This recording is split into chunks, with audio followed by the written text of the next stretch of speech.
जानी रखंतु महाभारतर 9टी भयंकर रहस्य जहाँ आपण केबे भी जानी नथिबे।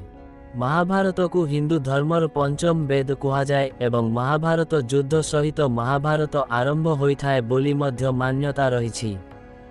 कुहाजाए जे एही कलिजुग महाभारत युद्ध परठारु ही आरंभ होइछि। आजिकार लेखारे आमे महाभारतर 9टी रहस्य विषय कहिबु। 1 जेतेबेले महाभारत युद्ध शेष हेला सेतेबेले पांडव माने युद्धरे विजयी हेले। युधिष्ठिरंकर राजतिलक हेला एवं से हस्तिनापुरर राजा हेले। किंतु सेपटे निजर 100 पुओकु हराइथिबा गांधारी दुखरे पुत्र शोकरे विलाप करुथिले।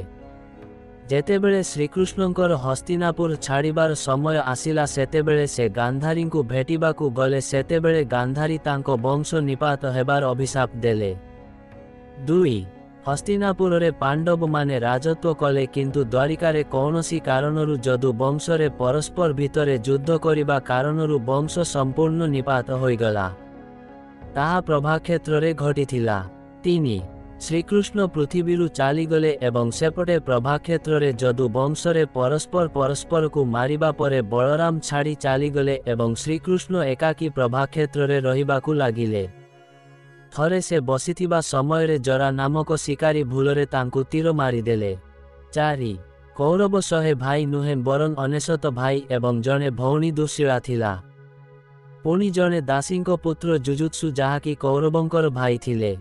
युजुत्सु महाभारत युद्ध पांडवंक तरफरु लड़िथिले एवं से द्रौपदींकर अपमान हेबारे मध्य रोकिथिले। 5 जेउमाने श्रीकृष्ण बैकुंठ को फेरिले सेही दिन राति 12 रे कलिजुगर आरंभ होइगला।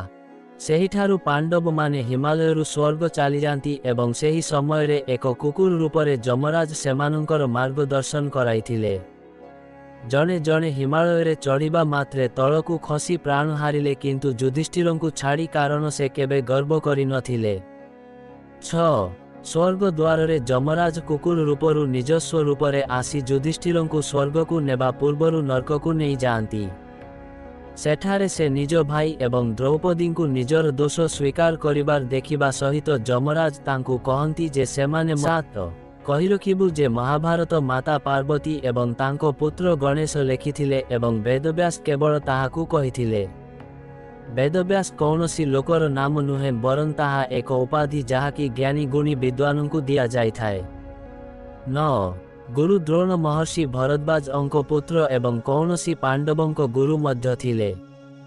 थरे ऋषि भरद्वाज निजर दिनचर्या पाई गंगा नदी रे स्नान करिबाकु जाउथिले। सेही समय रे ध्याताची नामक अप्सरा केवल एक पारदर्शी वस्त्र पिंधि गंगारे स्नान करुथिले। से उत्तेजित हेबारु जेउ बीर्ज आसिला ताहाकु से एक पत्र उपरे रखिले जेउथिरु द्रोण जन्म नेले।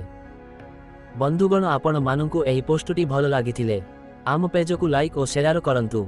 एथिसह आपणंको नामर आरंभ अक्षररु होइथिले आमकु कमेंट करिकि जणाइबाकु मध्य भूलंतु नाही। धन्यवाद।